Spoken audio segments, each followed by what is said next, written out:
Everyone, so today's topic is on public speaking. And you might ask yourself the question, like, why would we be talking about public speaking on a podcast for health practitioners?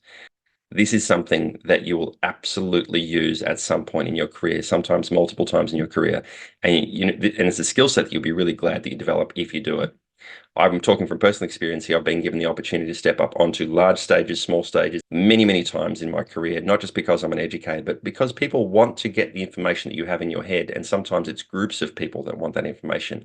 And I think it's pretty common knowledge that public speaking is one of those deeply ingrained fears that many of us have. And so if you can develop the skill set around this, you can often get past that fear and be able to execute more effectively and share your knowledge and your ideas and your experience with people more effectively so that they can benefit from that. And that's a really useful skill for anyone in the healthcare industry. So what I'm going to give you is, first of all, today's episode is the part one. We're going to do a part two as well, but part one is the macro, how to structure the talk that you're going to give to this group of people in an effective way so that not only do you get your message across, but you can engage them really effectively as well.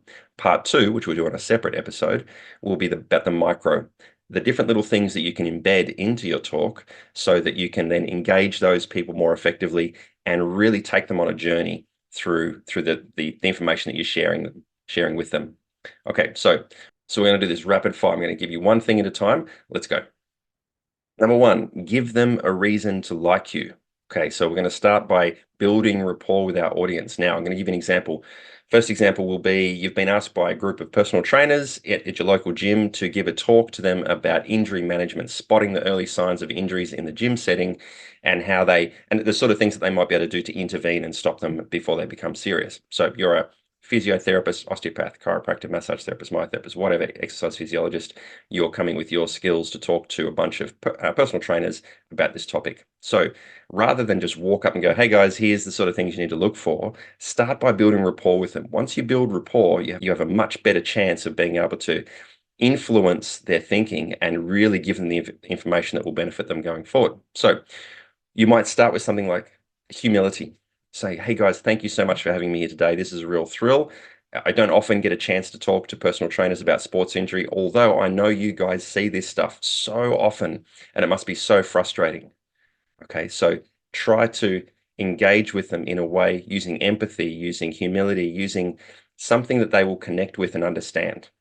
Two, give them a reason to trust you. This is where we build authority. Now, authority does not come from the letters after your name, does not come from your qualifications or years of experience. If you start telling people these things early on in a speech, you'll lose what you gained in the first part, which was that the fact that they like you, that you've built rapport with the person. So now that you've got that engagement with the person, now that you've got that rapport, we want to build on that by letting them know the kinds of things that you're able to help people with and the kinds of successes that you have on a day-to-day basis. So this is where you might use a story, for example, someone that's maybe come from that gym, if this is the example we're using, how you are able to help them and get them back to their physical activity. And the way to not make that sound like you're bragging is say, it's so satisfying. This is why I really love my job, is because I get to see people come in, a little bit bent over and broken, and I get to see them go back to the thing that they love doing, working with people like yourselves, and being able to develop the health and fitness and so on. And it's such a good feeling. And so again, you can build on that rapport with the group of people, but you embed these stories into the talk to help people understand what you do and how you do it. Giving examples, using stories is a great way to build that authority without just kind of spruiking your qualifications or experience. Right, number three, now we're getting to the nuts and bolts of the talk that you're going to give to the people. Now, the last thing you want to do is dive straight into facts and figures. You don't want to start just telling them the things that they need to know before you told them what you're going to tell them. Okay, so number three is tell them what you're going to tell them. This sounds a bit backwards, but if you begin by saying, okay, today what we're going to cover is these things, it helps the audience mentally prepare themselves for what's going to happen. If you just start going down a road and that's not the road that they expect, they might find themselves going, oh, this is not what I was looking for. But if you say, here's what we're going to cover today, everyone goes, right, okay, I can find something in that I can latch onto, or, oh, this sounds good, I'm interested, and it engages them even more. So tell them what you're going to tell them before you start. Four. Now, you've told them what you've got to tell them. Now you have to give them a reason to believe that that's going to be useful for them, because there'll be a percentage of the room that will be thinking, well, I'm not quite sure why that's going to be useful for me. So you're going to give them a reason to engage with that information. The way we do that is ask them a question or state an assumption that you'll most likely get a positive response from. So it might be a question like, you guys see probably a bunch of low back pain and shoulder injuries. Would that be fair to say?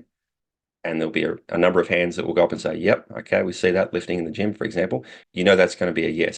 Now, what happens if nobody puts their hands up and you go, oh, that's interesting, because I've spoken to a few gyms before, and that's a really common thing that we see. Or the gym goers that come into my clinic often present with shoulder pain and lower back. So it might be that the room's a little bit cold and they don't want to engage and put their hand up just yet. So that's okay. You can answer the question for them, but don't be thrown if you get no response. Expect that even and be ready for it. You can also use assumptions.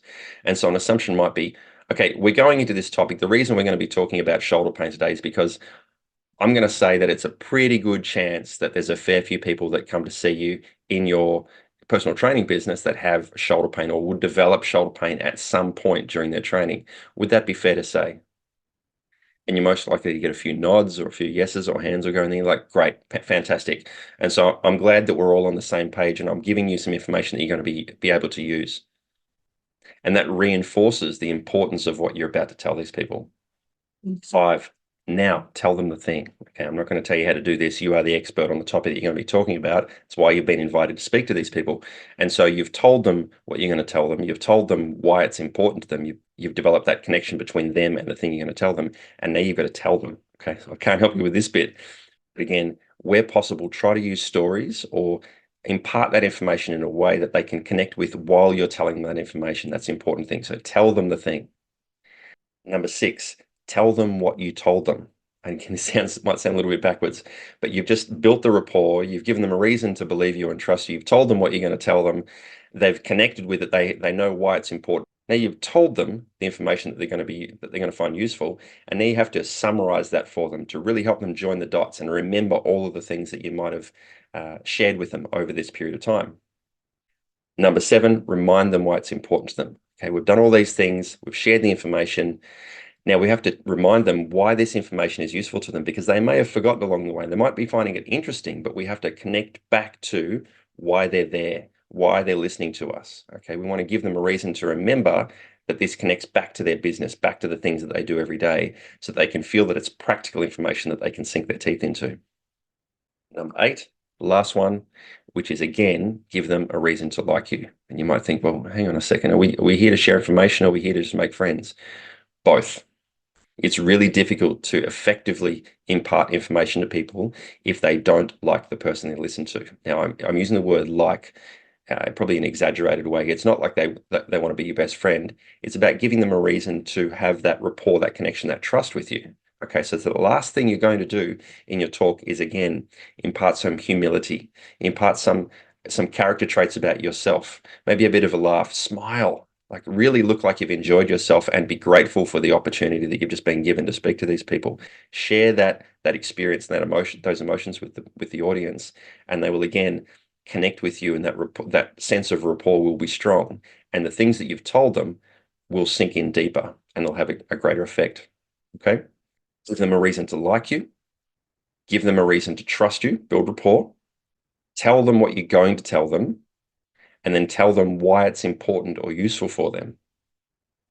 Tell them the thing, and then tell them what you told them. And finally, remind them why it's useful or important for them. And again, give them a reason to like you. There you go. There's some macro tips for giving an effective speech. You might not use all of these, but if you do, I can tell you from experience, it works really, really well, and your audience will engage with you better. So thank you all for listening. This is such a thrill for me to be able to share this information with you because I don't often get to talk about public speaking, and it's one of those skills that I've spent a lot of time trying to work on over the years, and I get to practice on a daily basis doing this podcast and other things.